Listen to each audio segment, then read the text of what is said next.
बच्चों last turn पर हम लोग पढ़ रहे थे कार्बोक्सिलिक एसिड। इसके पहले हम लोगों ने समाप्त किया था क्या, aldehyde and ketone.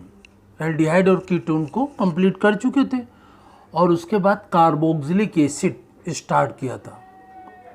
Carboxylic acid में हम लोगों ने पढ़ा कार्बोक्सिलिक एसिड को कैसे कैसे बनाया जा सकता है। मोनोकार्बोक्सिलिक एसिड कैसे कैसे बनाया जा सकता है, किन किन रासायनिक विधियों से बनाया जाता है। तो इसके बनाने की सारी प्रोसेस को हम लोगों ने डिस्कस किया था। इसके पश्चात आगे बढ़ते हैं कि कार्बोक्सिलिक एसिड की जो फिजिकल प्रॉपर्टीज़ होती हैं, इसके जो भौतिक गुण होते हैं वो कौन कौन से होते हैं। फिजिकल प्रॉपर्टीज़ या भौतिक गुण कौन कौन से होते हैं उनको डिस्कस करते हैं। तो फिजिकल प्रॉपर्टीज़ में भौतिक गुणों के अंतर्गत physical properties of monocarboxylic acids. Monocarboxylic acid के भौतिक गुण कौन कौन से होते हैं, physical properties. Number 1, physical state, भौतिक अवस्था। फिजिकल स्टेट मतलब भौतिक अवस्था कैसी होती है।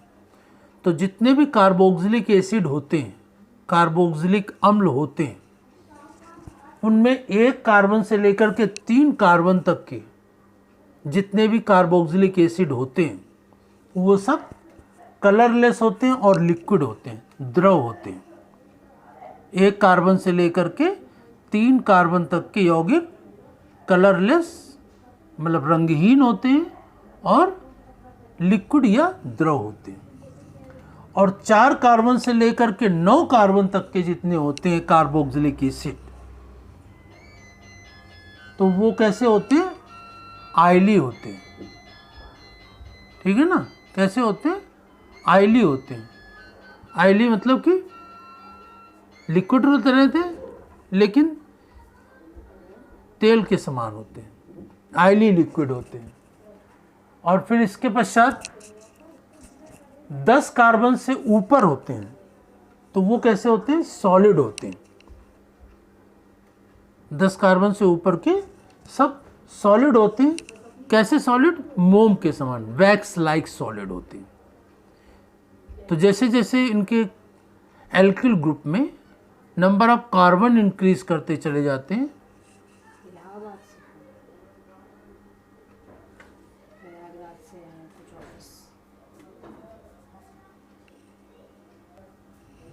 तो इसमें जो कार्बोक्सिलिक एसिड होते हैं, जैसे जैसे नंबर एल्किल ग्रुप में जो कार्बन की संख्या बढ़ती जाती है तो उनकी फिजिकल स्टेट लिक्विड से सॉलिड की तरफ बढ़ती चली जाती है, एल्किल ग्रुप में कार्बन की संख्या। फिर इनकी जो गंध होती है, स्मेल होती है, ठीक है ना, तो वो 4 कार्बन तक की जो यौगिक होते हैं उनकी तीक्ष्ण होती है स्मेल, बहुत ही तीक्ष्ण होती है, तीखी गंध होती है, सड़े मक्खन जैसी गंध होती है। और उसके 4 कार्बन के बाद जो ऊंचे अधिक कार्बन वाले यौगिक होते हैं उनकी जो गंध होती है वो गंधहीन होते हैं, मतलब उनकी गंध नहीं होती, गंधहीन होते हैं। 4 कार्बन से ऊपर वाले जितने भी कार्बोक्सिलिक एसिड होते हैं उनकी। इसके पश्चात इनकी सॉल्युबिलिटी या विलेयता। सॉल्युबिलिटी या विलेयता कैसी होती है कि 4 कार्बन तक के जितने कार्बनिक यौगिक होते हैं उनमें हाइड्रोजन बॉन्ड बनने के कारण वो जल में विलय होते हैं, जैसे formic acid, acetic acid, propanoic acid, butanoic acid, 4 carbon तक। और उसके बाद जैसे जैसे आगे बढ़ते जाएंगे तो उनकी जो हाइड्रोजन बॉन्ड बनाने की जो शक्ति है, पावर है, वो क्षीण होती चली जाती, कमज़ोर होती चली जाती, वीक होती चली जाती। ठीक है ना, जितने भी हाइड्रोजन बॉन्ड बनाने की जो पावर होती है, शक्ति होती है, वो क्षीण होती चली जाती है 4 कार्बन के बाद। 4 कार्बन तक तो रहती है, हाइड्रोजन बॉन्ड बनाने की शक्ति, उसके बाद हाइड्रोजन बॉन्ड बनाने की शक्ति क्षीण हो जाती है, तो उसमें सॉल्युबिलिटी भी कम होती चली जाती है, उनकी विलेयता घटती चली जाती है। इसके बाद जिनके मेल्टिंग और बॉइलिंग पॉइंट होते हैं, गलनांक और क्वथनांक जो होते हैं, वो कैसे होते हैं? जैसे जैसे एल्किल ग्रुप में कार्बन की संख्या बढ़ती चली जाती है, इनके मेल्टिंग पॉइंट और बॉइलिंग पॉइंट भी बढ़ते चले जाते हैं, है ना। जैसे पहले स्टार्टिंग में ये सब कैसे हैं? लिक्विड है, फिर आयली हुए, फिर सॉलिड हुए। तो जैसे जैसे इनकी एल्किल ग्रुप में कार्बन की संख्या बढ़ती है, इनकी फिजिकल स्टेट बढ़ती चेंज होती चली जाती है, तो इनमें मेल्टिंग पॉइंट और बॉइलिंग पॉइंट भी इंक्रीज होता चला जाता है, बढ़ता चला जाता है, ठीक है ना।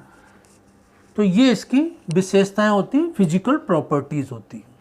इसके पश्चात नेक्स्ट है इसमें एसिडिटी ऑफ मोनोकार्बोक्सिलिक एसिड। जो मोनोकार्बोक्सिलिक एसिड होते हैं वो वीक एसिड होते हैं, दुर्बल अम्ल होते हैं। प्रबल अम्ल क्या होते हैं? प्रबल अम्ल या स्ट्रॉन्ग एसिड क्या होते हैं? जिनमें कि हाइड्रोजन त्यागने की शक्ति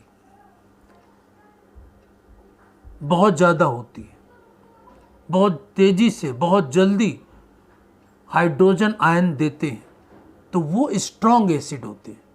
और जिसमें हाइड्रोजन डोनेट करने की, हाइड्रोजन त्यागने की क्षमता कम होती है, वो वीक एसिड होते हैं। तो मोनोकार्बोक्सिलिक एसिड कैसे होते हैं?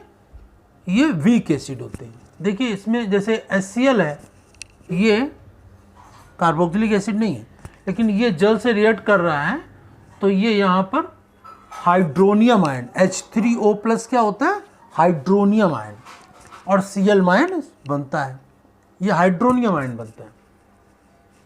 जैसे कि ये कार्बोक्सिलिक एसिड है HCOOH, और इसकी वाटर से रिएक्शन होती है, ठीक है ना। तो इसमें क्या होता है कि इसका H आयन H+, वो क्योंकि ये बॉन्ड के जो इलेक्ट्रॉन्स हैं वो ऑक्सीजन पर चले जाएंगे, तो ऑक्सीजन पर क्या आ जाएगा? माइनस चार्ज आ जाएगा।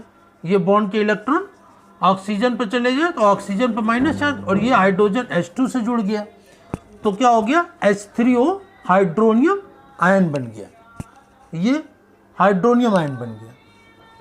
तो इस प्रकार से ये हाइड्रोनियम आयन बन जाता, और ये जो इसकी प्रबलता है वो ये COO जो आयन बना इस पर डिपेंड करती है। तो जैसे इसका कांस्टेंट निकालें तो क्या होगा? इसमें कांस्टेंट निकालते हैं तो जो प्रोडक्ट होते हैं, जो प्रोडक्ट ये दो हैं, इनका एक्टिव मास अपॉन रिएक्टेंट का एक्टिव मास नीचे रहता है।